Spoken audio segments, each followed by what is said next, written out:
This is News You Can Use.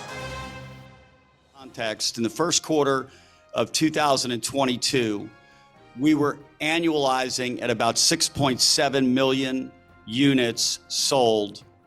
So that number, 6.7 million, that was the first quarter of 2022, 6.7. And then the second quarter, we went to 5.9 million annualized. Mm-hmm. And then we dropped to 5.3. And this was last year, of course. And in the summer, late summer, rates then on 30-year fixed rate mortgages were running around 5%. They hopped to 7%. And you could see what happened in the fourth quarter of last year. We went to 4.7 million annualized sales. Yep. And so if we run into this quarter now, we're kind of around the bottom still. Maybe the last move in interest rates in the last 30 days has quieted the market even a little bit more. But 4.6 million of annualized sales is below norm. Based on the number of households, economic scenario, it's below norm. Doug, walk us through your forecast then for 2024. You talked about us having some hope for the second half of next year, a bit better cycle, all the things. If you keep your cursor going where you had it there on existing home sales, you'll see that we're still in that 4.6, 4.7 range all the way through the first half of next year for existing home sales. And then we jump to 4.8, or if we round it up, 4.9. And that's where the pickup starts in the third quarter of next year. Now, it's still the case that the boomers are aging in place, like they said they were. So the question is still, from our perspective, going to be supply.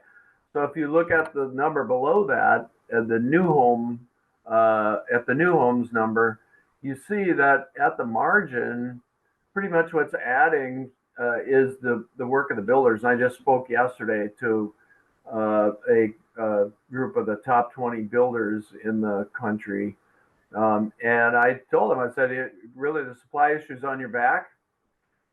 One of the things that was striking to me in this raising cycle, and there's a bit of a lesson about markets there. One of the things that distresses me is in our school system, whether it's at the high school level or in the university level, there's been this loss of confidence in markets.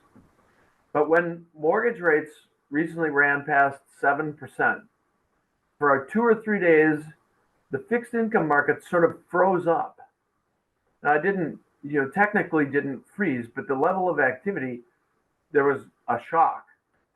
And the reason for that was that no fixed income investor believed that when the Fed got 2% inflation reestablished, that they would keep rates where they were. They would lower rates, and all those loans that had a 7% mortgage rate on it would refinance, and those mortgage-backed securities would go away. Within a week, Supreme Lending and lots of builders were offering 2% buydowns in interest rates. Particularly the builders were offering a permanent 2% buydown in interest rates because they recognized the 2 or 3 things that were combinations of information in the market. Historically, if builders see a slowdown in business, they offer the classic case, granite countertops, finished basements, all these attributes of houses. But today, the share of new home sales, which are to first-time buyers, is very high. And the problem of a first-time buyer is financing. So the market quickly recognized that the marginal buyer in that space was going to need help with financing, and it was going to be at a lower interest rate if fixed income investors were going to buy the mortgage-backed securities, which provides the underlying funding. As you were pointing out, Pat, at the beginning, Fannie and Freddie and Ginnie, that's the where the source of funding comes from, and it requires fixed income buyers to be willing to buy those securities. To me, that was a really great demonstration of a very rapid functioning of markets, the way we expect that they will function in order to allocate resources properly. I took that as, here's an example I'm going to use to explain to people why we think markets are good at allocating resources.